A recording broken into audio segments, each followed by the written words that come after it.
मैं वीरेंद्र कुमार सिंह, प्रवक्ता, राजकीय जुबली इंटर कॉलेज गोरखपुर, आज आपके समक्ष अध्याय 5 चुंबकत्व एवं द्रव्य का भाग 3 और अंतिमों भाग लेकर उपस्थित हुआ हूँ। आज इस व्याख्यान में देख लेते हैं कि हमारा जो है प्रकरण क्या है, प्रकरण के पश्चात हमारे शिक्षण के बिंदु क्या होंगे, इन बिंदुओं पर हम लोग चर्चा करेंगे। तो आइए देखते हैं इस भाग 3 में क्या क्या समाहित है। तो भाग 3 में पदार्थों के चुंबकीय गुण पढ़ेंगे हम लोग। स्थायी चुंबक एवं विद्युत चुंबक क्या होते हैं, इनके बारे में हम लोग अध्ययन करेंगे। अब हम लोग देखते हैं कि हमारे शिक्षण के बिंदु क्या है। इस शिक्षण के बिंदु में सबसे पहले हम लोग देखेंगे चुंबकीय पदार्थों का वर्गीकरण क्या है, यानी कि जो चुंबकीय पदार्थ है उनको हम कैसे विभाजित करेंगे। उसी के अंतर्गत आएगा क्यूरी का नियम और क्यूरी ताप, चुंबकत्व का परमाणुवीय मॉडल, धारणशीलता एवं निग्राहिता, और अंत में आपको बताएंगे स्थायी चुंबक एवं विद्युत चुंबक क्या होते हैं। तो आइए बच्चों हम लोग शुरू करते हैं चुंबकीय पदार्थों का वर्गीकरण से। प्यारे बच्चों, आप इस अध्याय के पूर्व के भागों में पढ़ चुके होंगे चुंबक क्या होता है, चुंबक से संबंधित गुण क्या है, ये भी आपने पढ़ा होगा। साथ ही साथ पदार्थ के चुंबकत्व की व्याख्या करने हेतु कुछ टर्म जैसे चुंबकन, चुंबकीय सामर्थ्य, चुंबकीय प्रवृत्ति, इन इत्यादि तथ्यों का आपने अध्ययन किया है। अब हम लोग क्या देखते हैं कि इसके आधार पर चुंबकीय पदार्थ का वर्गीकरण कैसे करेंगे, ये देखा जाएगा। आप धारावाही परिनालिका से भी रूबरू हैं। धारावाही परिनालिका एक दंड चुंबक की तरह व्यवहार करती है, और आप ये भी जानते हैं कि धारावाही परिनालिका की संरचना कैसी होती है। जब किसी धारावाही परिनालिका में, जैसे मान लीजिए आपका ये धारावाही परिनालिका है, और इस धारावाही परिनालिका में अगर हम कोई पदार्थ रखते हैं तो उस रखे जाने वाले पदार्थ को क्रोड कहते हैं। क्या नाम देंगे उसको?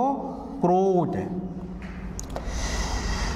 क्रोड जो कि धारावाही परिनालिका के अंदर रखा जाने वाला पदार्थ है, यह इस धारावाही परिनालिका के चुंबकत्व को प्रभावित करता है। कुछ ऐसे पदार्थ होते हैं जो कि जब हम धारावाही परिनालिका में रख करके यहाँ हम धारा प्रवाहित करेंगे तो उसका चुंबकत्व बढ़ जाता है, कुछ के कारण बहुत बढ़ जाता है, परंतु कुछ ऐसे भी पदार्थ होते हैं जिनके कारण इस धारावाही परिनालिका का चुंबकत्व घट जाता है। इस स्थिति को देखते हुए फैराडे साहब ने इन चुंबकीय पदार्थों को 3 भागों में बांट दिया। कितने भागों में बांटा? 3 भागों में। तो पहला पदार्थ हम लोग देखते हैं क्या होता है, जिसका नाम है प्रतिचुंबकीय पदार्थ। प्रतिचुंबकीय पदार्थ वे पदार्थ होते हैं जो अपनी उपस्थिति से बाह्य क्षेत्र के मान को घटा देते हैं। तात्पर्य ये हुआ कि बाह्य क्षेत्र में रखे जाने पर ये क्षेत्र की विपरीत दिशा में थोड़ा सा चुंबकित होते हैं, और चुंबकित होकर के ये बाह्य क्षेत्र के मान को कम कर देते हैं, जैसे चांदी, सोना, तांबा, पारा, बिस्मथ, हाइड्रोजन इत्यादि। ये सब इनके उदाहरण हैं। अब हम लोग ये देखते हैं कि इनके गुण क्या है। अगर प्रतिचुंबकीय पदार्थ का एक छड़ लें और छड़ लेकर के इसे हम चुंबकीय ध्रुवों के बीच रखें तो यह छड़ घूमकर चुंबकीय क्षेत्र के लंबवत हो जाती है। जैसे मान लीजिए आपके पास 2 चुंबक ध्रुव हैं, N और दूसरा है S। अगर आप एक छड़ चुंबक जो कि प्रतिचुंबकीय पदार्थ का है, एक आप प्रतिचुंबकीय पदार्थ का एक छड़ लिए और इसको ऐसे रखें, तो जैसे ही आप रखेंगे ये चुंबकीय क्षेत्र रेखाएं हैं, ये तुरंत घूम करके इस चित्र की भांति आ जाता है, यानी कि जो मूल चुंबकीय क्षेत्र है उसके लंबवत ये हो जाएगा। अब हम लोग देखते हैं इसका दूसरा प्रगुण क्या है। दूसरा प्रगुण इसका ये कहता है कि इनकी जो प्रवृत्ति होती है यह कम चुंबकीय क्षेत्र की ओर जाने की ओर होती है। तात्पर्य हुआ कि असमान चुंबकीय क्षेत्र में यदि इनको रखा जाए तो ऐसी परिस्थिति में ये उधर की ओर आकर्षित होते हैं जहां चुंबकीय क्षेत्र कम होता है। यहाँ पर देखिए, अगर आप दो चुंबक ध्रुव ले रहे हैं और दो चुंबक ध्रुवों पर ऐसे एक प्याली रख करके प्रतिचुंबकीय पदार्थ का आप क्या करिए, यहाँ पाउडर रख देते हैं, तो चूंकि यहाँ पर दोनों ध्रुवों के बीच की दूरी ज़्यादा है, तो दूरी ज़्यादा होने के कारण यहाँ बीच में पदार्थ की मात्रा ज़्यादा हो गई। लेकिन सिरों पर देखिए यहाँ पदार्थ की मात्रा कम होती है। क्यों?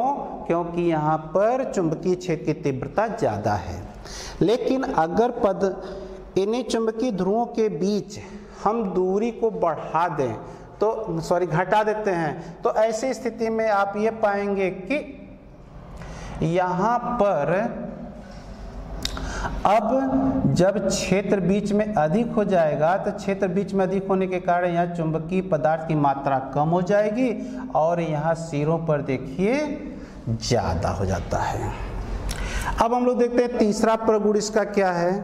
तीसरा प्रगुण ये कहता है कि अगर प्रतिचुंबकीय पदार्थ का घोल लेकर यू आकार की नली में भर दें तो ऐसी स्थिति में भरने के पश्चात अगर यू आकार की नली का एक सिरा चुंबकीय ध्रुवों के बीच रखें तो उस सिरे में घोल का जो तल है गिर जाता है।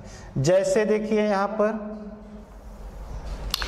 पर आप एक यू आकार की ऐसे नली ले लीजिए और इस यू आकार की नली में आप प्रतिचुंबकीय पदार्थ का घोल सपोज कर लीजिए आपने यहाँ तक भर दिया। जैसे ही भर लेते हैं, भरने के पश्चात इस सिरों को चुंबकीय ध्रुवों के बीच रख देते हैं, यानी एन और एस के बीच जैसे ही रखेंगे यहाँ घोल का तल क्या होगा, गिर जाएगा। अब जो घोल पहले यहाँ तक चढ़ा था अब और नीचे यहाँ तक आ जाएगा। इस चित्र में इसी चीज़ का वर्णन किया गया है। चौथा देखते हैं, इन पदार्थों की चुंबकीय प्रवृत्ति ऋणात्मक और सूक्ष्म होती है। जो इनकी चुंबकीय प्रवृत्ति है, मीनिंग से यह होगा कि बाह्य चुंबकीय क्षेत्र में रखने पर जो चुंबकित होने का जो गुण बताता है वो ऋणात्मक होता है और साथ ही साथ वो सूक्ष्म होता है, यानी ये -1 से छोटा होगा, बड़ा होगा, लेकिन 0 से ये छोटा होता है। साथ ही साथ इनका देखा जाए कि यह ताप के साथ ये बदलता नहीं है। इन पदार्थों के लिए देखा जाए तो चुंबकशीलता 1 से थोड़ा सा कम होती है।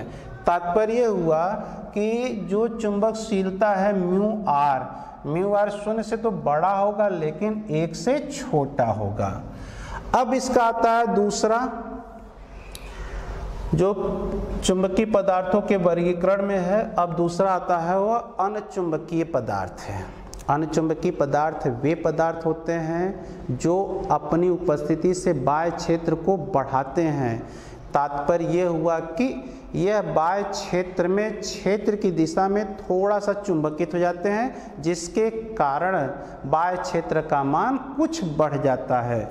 जैसे aluminium, sodium, lithium, calcium, platinum, chromium, magnesium इत्यादि, ये सब जो है अनचुंबकीय पदार्थ हैं।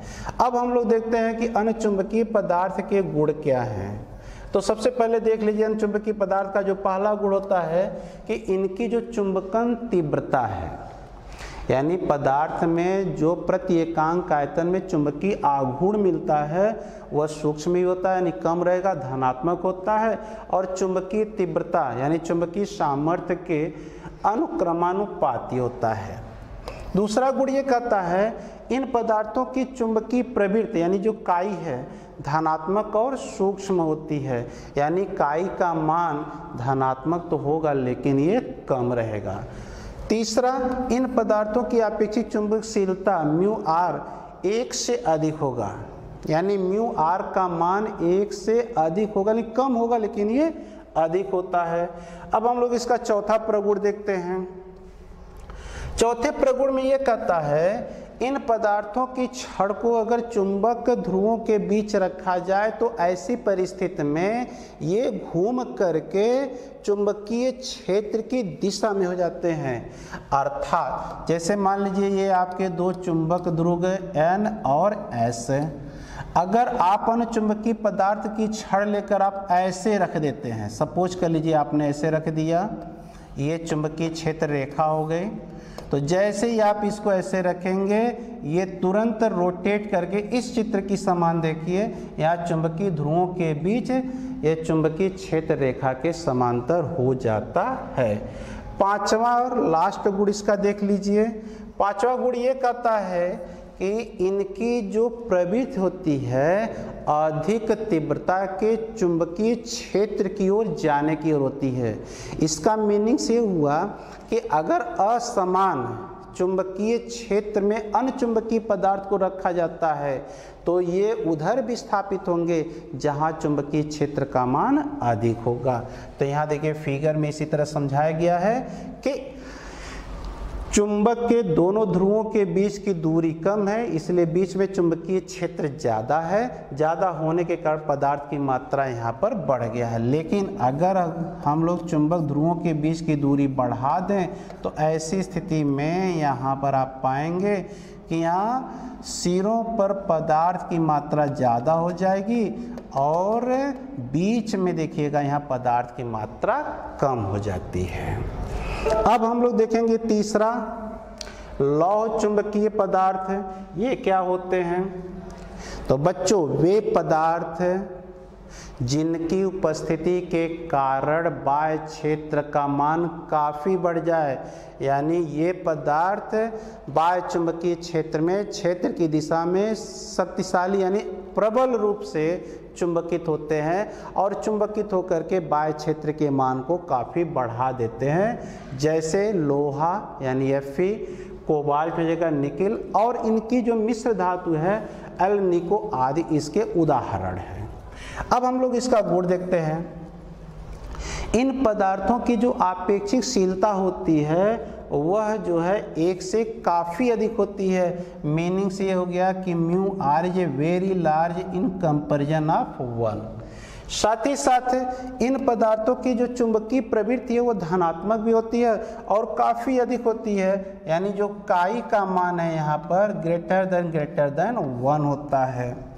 और आप ये भी कह सकते हैं कि लौह चुंबकीय पदार्थों में अनचुंबकीय पदार्थों के सभी गुण और अधिक प्रबल रूप से पाए जाते हैं। अब हम लोग देखेंगे कि क्यूरी का नियम क्या कहता है।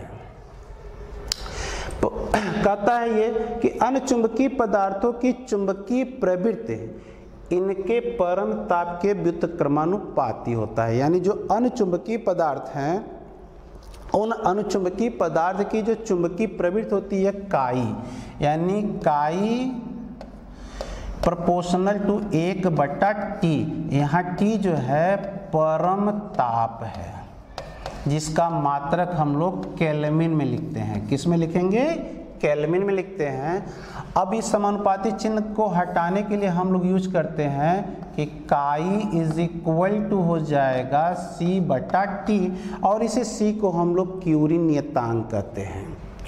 अब हम लोग देखते हैं क्यूरी ताप क्या होता है। वह ताप जिसके ऊपर कोई लौह चुंबकीय पदार्थ अणुचुंबकीय हो जाए, यानी किसी लौह चुंबकीय पदार्थ को आप गर्म करिए तो उसका चुंबकत्व तो घटता है, तो एक निश्चित ताप पर वह अनचुंबकीय हो जाएगा और जिस ताप पर यह परिघटना होगी उसे हम लोग नाम देते हैं क्यूरी ताप है। और इसे हम लोग किससे व्यक्त करेंगे? Tc से। किससे व्यक्त करेंगे? Tc से इसको हम लोग व्यक्त करते हैं। लौह चुंबकीय पदार्थ का चुंबकीय प्रवृत्ति निम्न समीकरण के अनुसार दिया जाता है, यानी काई प्रोपोर्शनल टू 1/T - Tc, और यहाँ ध्यान रहे कि T का मान Tc से ज़्यादा होता है। इसे हम लोग क्यूरी-वीस का नियम भी कहते हैं। अब हम लोग देखते हैं चुंबकत्व का परमाणुवीय मॉडल क्या है। तो चुंबकत्व के परमाणुवीय मॉडल के आधार पर हम लोग क्या करेंगे, प्रतिचुंबकीय पदार्थ, लौ चुंबकीय अनुचुंबकीय पदार्थ और लौ चुंबकीय पदार्थ, इन तीनों की व्याख्या करते हैं। तो सबसे पहले हम लोग देखते हैं चुंबकत्व का परमाणुीय मॉडल क्या है। ठीक, आप ये भी जानते हैं कि पदार्थ परमाणुओं से मिलकर बना है और परमाणु में इलेक्ट्रॉन, प्रोटॉन तथा न्यूट्रॉन होते हैं। नाभिक में प्रोटॉन और न्यूट्रॉन होता है और नाभिक के चारों ओर कुछ निश्चित कक्षाओं में इलेक्ट्रॉन चक्कर लगाता है। ठीक, तो जब इलेक्ट्रॉन नाभिक के चारों ओर वह चक्कर लगाता है, मान लीजिए ये आपका नाभिक है जिसमें प्रोटॉन है और न्यूट्रॉन है, ये इलेक्ट्रॉन की एक कक्षा है। जब इलेक्ट्रॉन इस कक्षा में चक्कर लगाता है तो इसकी दो गतियां होती हैं। एक होता है जो कि कक्षा में चलता है, उसे हम लोग नाम देते हैं कक्षीय गति, यानी अपनी एक नियत चाल से निश्चित कक्षा में वो चक्कर लगाता है, इसे हम लोग नाम देते हैं कक्षीय गति। साथ ही साथ वह इलेक्ट्रॉन अपने अंदर से होकर जाने वाले घूर्णन अक्ष के परितः यह घूमता भी है, जिसे हम लोग कहते हैं घूर्णन गति या चक्रण गति, यानी कि अब इलेक्ट्रॉन जो है चक्रण गति भी करेगा। कक्षीय गति में वो ऐसे चलेगा और घूर्णन गति में क्या करता है, ये अपनी अक्ष के परितः घूर्णन गति भी करता है, जिसे हम लोग चक्रण गति कहते हैं। इलेक्ट्रॉन के कक्षीय गति के कारण भी चुंबकीय आघूर्ण प्राप्त होता है, इलेक्ट्रॉन के चक्रण गति के कारण भी चुंबकीय आघूर्ण प्राप्त होता है। लेकिन प्रयोगों द्वारा यह देखा गया है कि इलेक्ट्रॉन के कक्षीय गति के कारण जो चुंबकीय आघूर्ण प्राप्त होता है वो इतना क्षीण, इतना कम होता है कि परमाणु के चुंबकत्व में कोई योगदान नहीं दे पाता है और इलेक्ट्रॉन के चक्रण गति के कारण ही परमाणु का चुंबकत्व होता है। अतः देखा जाए तो प्रत्येक परमाणु का चुंबकत्व का गुण प्रदर्शित करना एक मौलिक घटना है, परंतु कुछ परमाणु चुंबक का गुण प्रदर्शित करते हैं नहीं, चुंबकत्व का गुण प्रदर्शित करेंगे, कुछ नहीं करते हैं। ऐसी स्थिति में देखते हैं हम लोग कि इन तीनों पदार्थों का वर्गीकरण जो हम लोग पहले कर चुके हैं उसकी व्याख्या कैसे करेंगे। तो अब पहले हम लोग बात करते हैं प्रतिचुंबकीय पदार्थ है। प्रतिचुंबकीय पदार्थ वे पदार्थ होते हैं जिनके परमाणुओं का परिणामी चुंबकीय आघूर्ण शून्य होता है, यानी इनका कोई परिणामी चुंबकीय आघूर्ण नहीं मिलेगा। साथ ही साथ इनके कक्षाओं में परस्पर विपरीत दिशा में चक्कर गति करने वाले इलेक्ट्रॉनों के पूरे युग्म बन जाते हैं जो एक दूसरे के चुंबकीय आघूर्ण को निरस्त करते हैं। जैसे मान लीजिए आपका एक इलेक्ट्रॉन ये है, अगर कोई इलेक्ट्रॉन ऐसे चक्कर गति कर रहा है तो दूसरा इसी के बगल में इलेक्ट्रॉन रहेगा, उसकी चक्कर गति कुछ इस तरह से रहेगा, यानी एकदम विपरीत चक्कर रहते हैं। एक ऐसे आ रहा है, दूसरा ऐसे जा रहा है। तो ऐसी स्थिति में दोनों एक दूसरे के चुंबकीय आघूर्णों को ये निरस्त कर देते हैं, अतः इनका परिणामी चुंबकीय आघूर्ण शून्य होता है। लेकिन जब इनको हम लोग किसी बाह्य चुंबकीय क्षेत्र में रखते हैं तो बाह्य चुंबकीय क्षेत्र में रखने की स्थिति में क्या होता है कि एक इलेक्ट्रॉन त्वरित होता है क्योंकि उस पर बलाघूर्ण लगता है और दूसरा इलेक्ट्रॉन पर भी बलाघूर्ण लगता है, लेकिन वो मंदित होता है। तो जो इलेक्ट्रॉन त्वरित होता है उसके कारण उसका चुंबकीय आघूर्ण बढ़ता है, जो इलेक्ट्रॉन मंदित होता है उसका चुंबकीय आघूर्ण घटता है। इन दोनों परिस्थितियों में देखा जाए तो परमाणु का तो एक परिणामी चुंबकीय आघूर्ण प्राप्त होता है, लेकिन यह परिणामी चुंबकीय आघूर्ण बाह्य क्षेत्र के ठीक विपरीत दिशा में होता है। अतः यहाँ पर देखा जाए तो परमाणु चुंबकित होता है लेकिन बाह्य क्षेत्र के विपरीत दिशा में होता है, जो बाह्य क्षेत्र के मान को कम कर देता है, और यही आपका प्रतिचुंबकीय पदार्थ है। अब आगे हम लोग देखते हैं अनुचुंबकीय पदार्थ क्या है।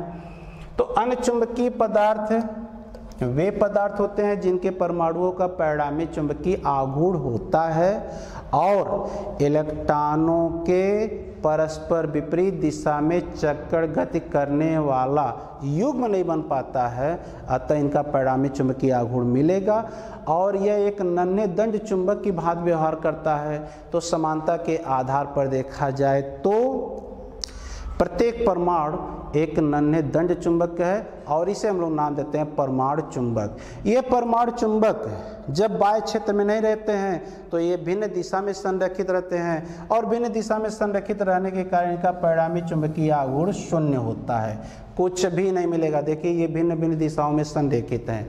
लेकिन जब इनको किसी बाह्य क्षेत्र में रखा जाता है तो बाह्य क्षेत्र में रखने के कारण प्रत्येक परमाणु चुंबक पर एक बल आघूर्ण लगता है। वह बल आघूर्ण परमाणु चुंबक को बाह्य क्षेत्र की दिशा में घुमाने का प्रवृत्ति रखता है और ये तब तक कार्य करता है जब तक कि सभी परमाणु चुंबक बाह्य क्षेत्र की दिशा में संरेखित नहीं जाते हैं। तो जब सभी परमाणु चुंबक बाह्य क्षेत्र की दिशा में संरेखित हो जाते हैं तो ऐसी परिस्थिति में यहाँ पर एक परिणामी चुंबकीय आघूर्ण प्राप्त होता है और वह परिणामी चुंबकीय आघूर्ण बाह्य क्षेत्र की दिशा में प्राप्त होता है जो बाह्य क्षेत्र के मान को कुछ बढ़ा देता है और यही आपका अनचुंबकीय पदार्थ है। बच्चों आइए अब हम लोग देखते हैं तीसरा लौह चुंबकीय पदार्थ क्या है। लौह चुंबकीय पदार्थ का प्रत्येक परमाणु का एक निश्चित परिणामी चुंबकीय आघूर्ण होता है और उस परिणामी चुंबकीय आघूर्ण के कारण इसका प्रत्येक परमाणु एक चुंबकीय द्विध्रुव की तरह व्यवहार करता है। लौह चुंबकीय पदार्थ के परमाणुओं में कुछ अन्य जटिल क्रियाएं होती हैं जिसके कारण असंख्य अति सूक्ष्म आकार के क्षेत्र बनते हैं जिन्हें हम लोग डोमेन कहते हैं और उस डोमेन में देखा जाए तो 10⁻17 से 10⁻21 तक परमाणु चुंबक पाए जाते हैं। ठीक, प्रत्येक डोमेन अपने पड़ोसी से भिन्न दिशा में संरेखित रहता है जिसके कारण इनका परिणामी चुंबकीय आघूर्ण अगर देखा जाए तो वह m का मान 0 होगा। लेकिन जब हम बाह्य क्षेत्र में इस लौह चुंबकीय पदार्थ को रखते हैं तो ऐसी स्थिति में यहाँ पर चुंबकन दो विधियों द्वारा होता है। पहला एक विधि होता है डोमेन के सीमाओं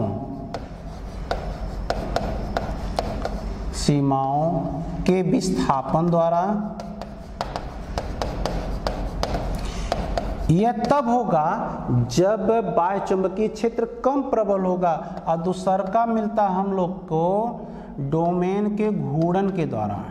डोमेन के घूर्णन के द्वारा ये तब होता है जब बाह्य क्षेत्र काफी प्रबल होता है। तो पहली स्थिति में देखिए यहाँ पर 4 डोमेन दर्शाया गया है A, B, C, D।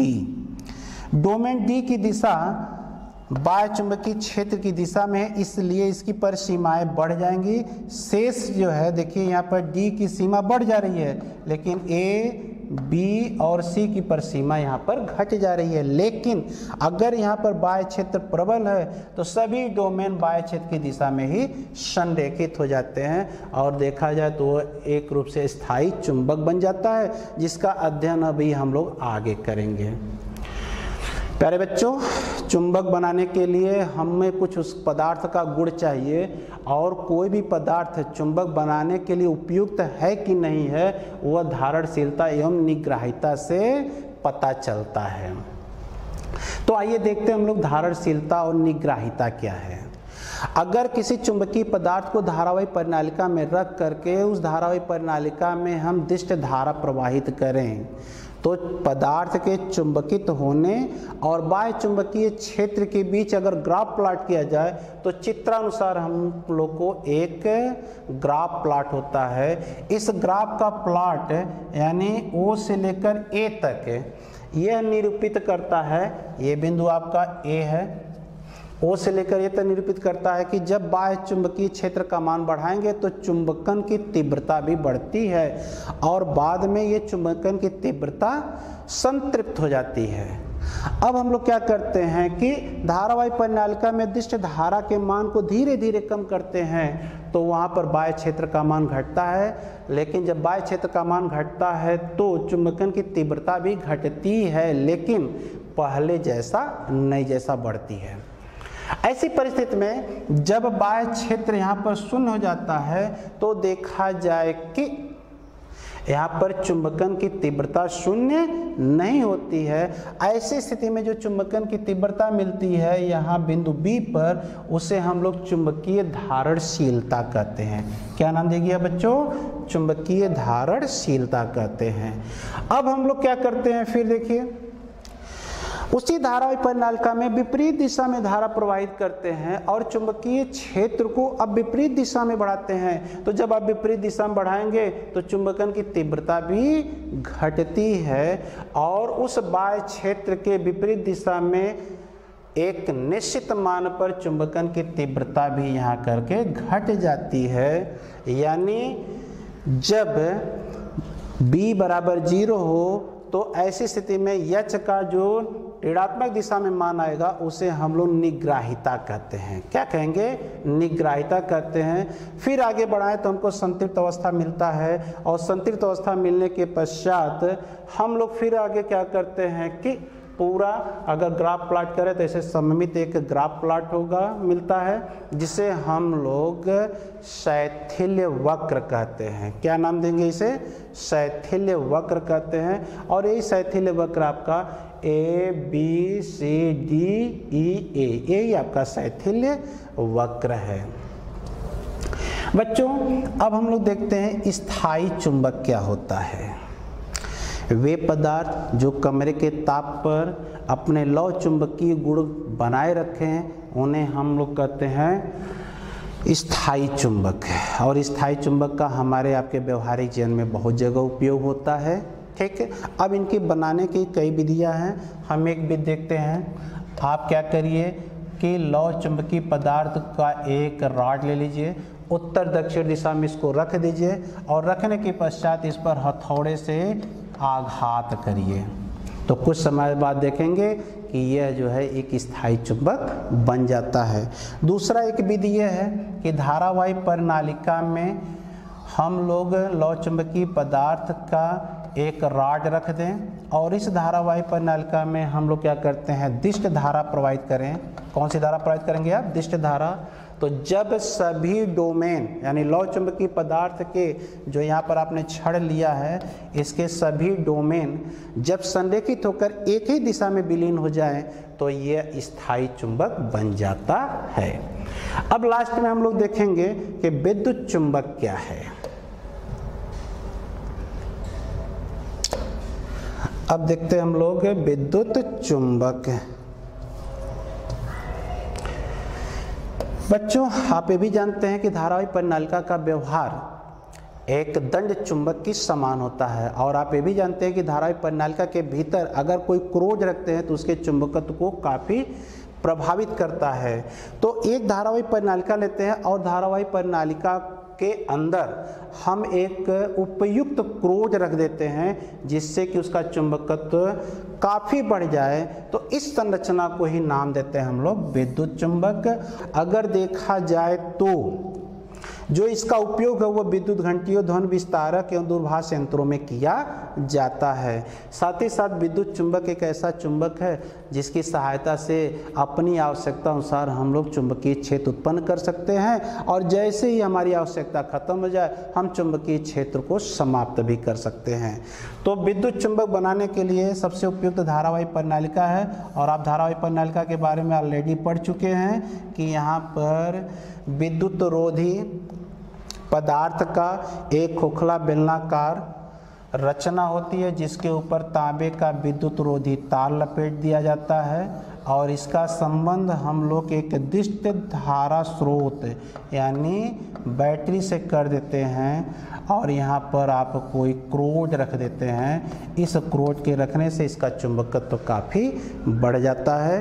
तो बच्चों हमारा ये चुंबकत्व और द्रव्य संबंधित तीनों भाग आज समाप्त हो गए और आप इस पर जो भी कोई कठिनाई हो हमसे पूछ सकते हैं। धन्यवाद।